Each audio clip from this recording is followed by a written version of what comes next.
So in this video we are going to be learning about custom event listeners. So firstly, events, as we know, are just things that happen to a HTML element, and when JavaScript is used in HTML, then JavaScript can react on these events, right?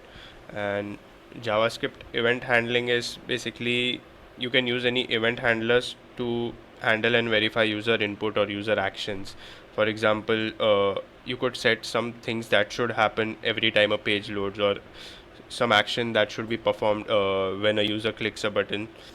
So that's called event handling.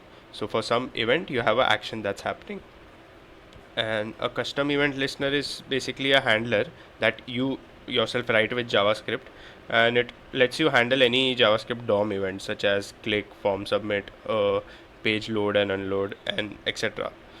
So let's just look into that. Firstly, let's see what are the types of browser events that are there.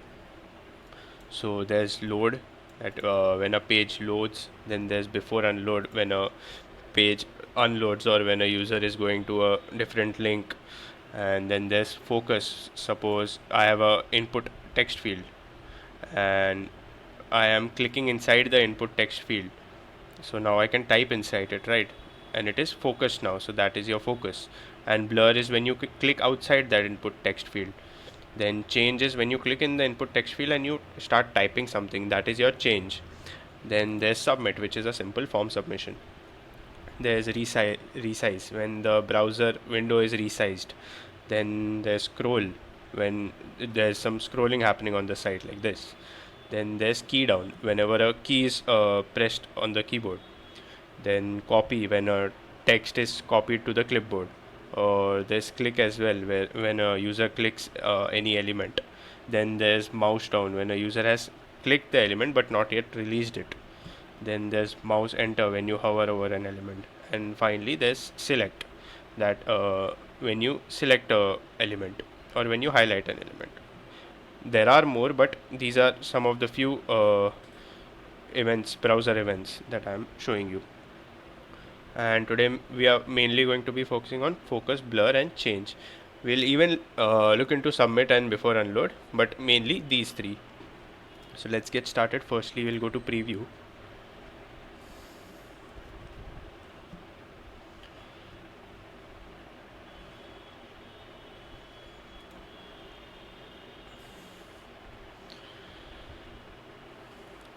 So we know that when we have a form, and in Google Tag Manager, if you go to triggers, you have a form submission trigger. So whenever you click this, click the submit button, whenever form is submitted, right now it is not, because we have to fill out these fields. So suppose hi, and then I enter an email address and then some dummy values and message. It's showing error because I don't have a database connected to it, but it has been submitted. You can see form submit. So this is the default trigger that you can use from Google Tag Manager. But if you want to know about other events, such as what we talked about, focus, when I click inside an input text field, you can see it is highlighted, which means we are in focus. And when I click outside of it, it's the blur event. And change is when you type something. So what if I want to know about that?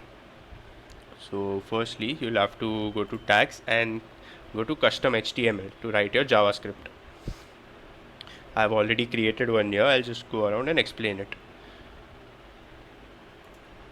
So this is just something I had written to check if my script is loading or not, but we can remove it. It's not necessary. So firstly, query selector, you have to select the ID or the element which you want to track. So if we go back to preview,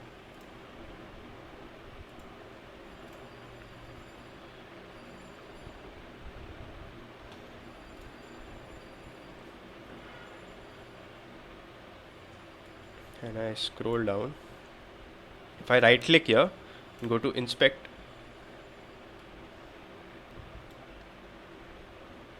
this is the element I want to track, right? So I'll right click here and copy JS path,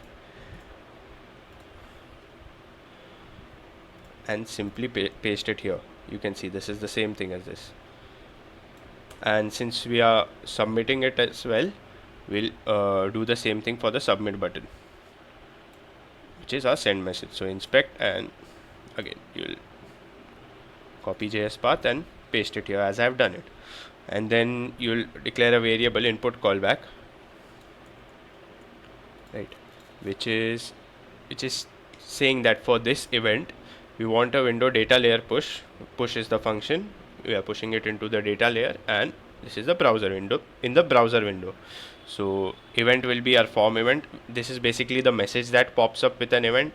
Right, we had previously seen the e-commerce update and page section update, so this is just that message.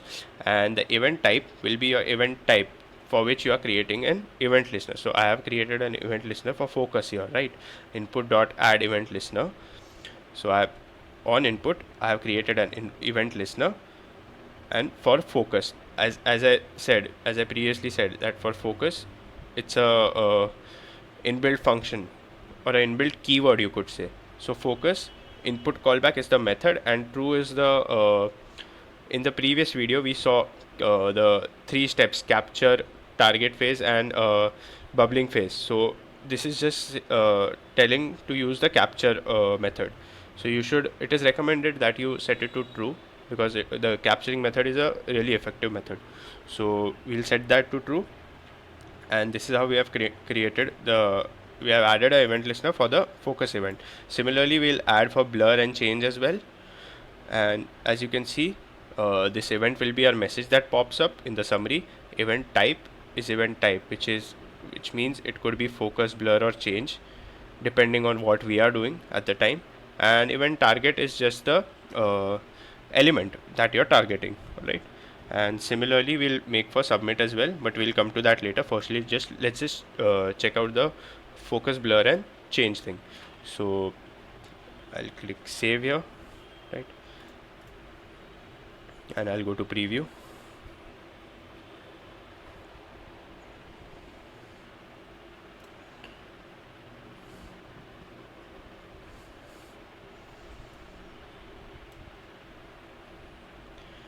So now you can see we don't have any form events happening here, alright.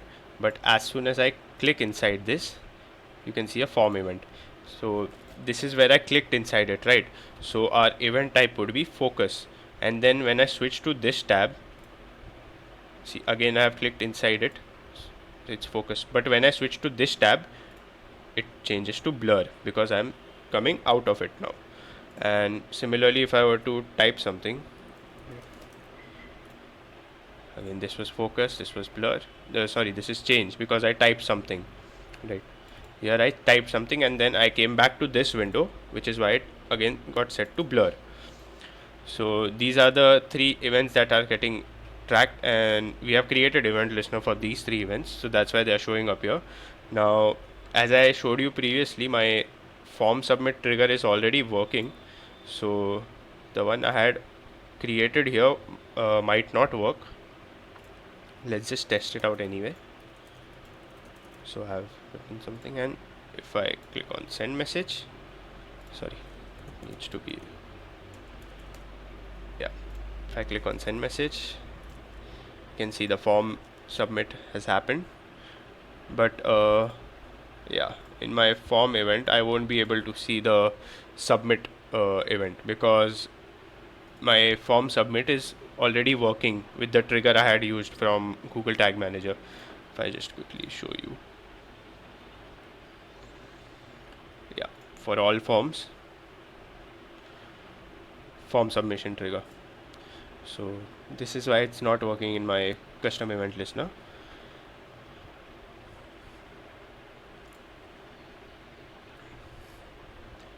But again, this is how you could create one. So, as we did for input, you could make one for the submit button as well.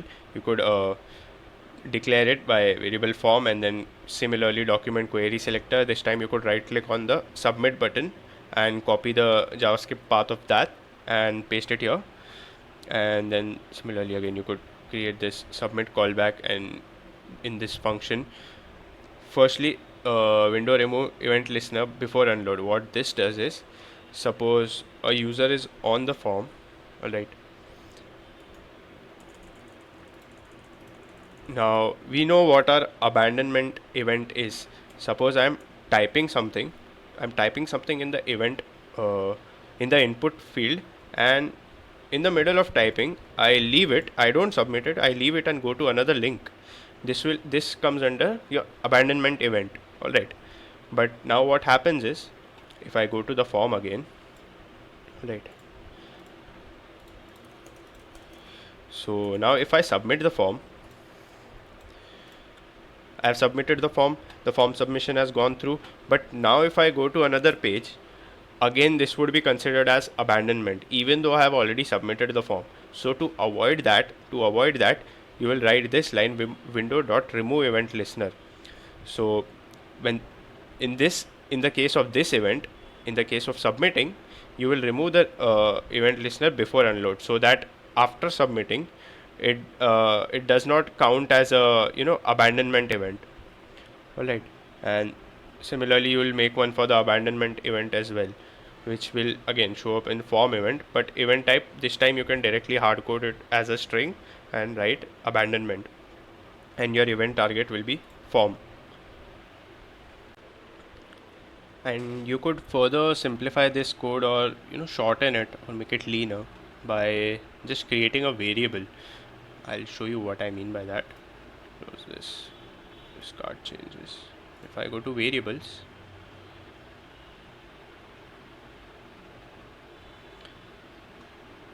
we had already learned how to create a custom JavaScript variable. So I already have a custom JavaScript copied. I'll just paste it here.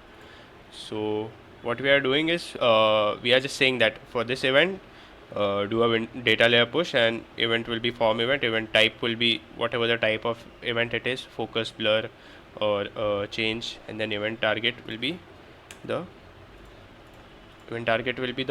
element. Right, now I'll just custom JavaScript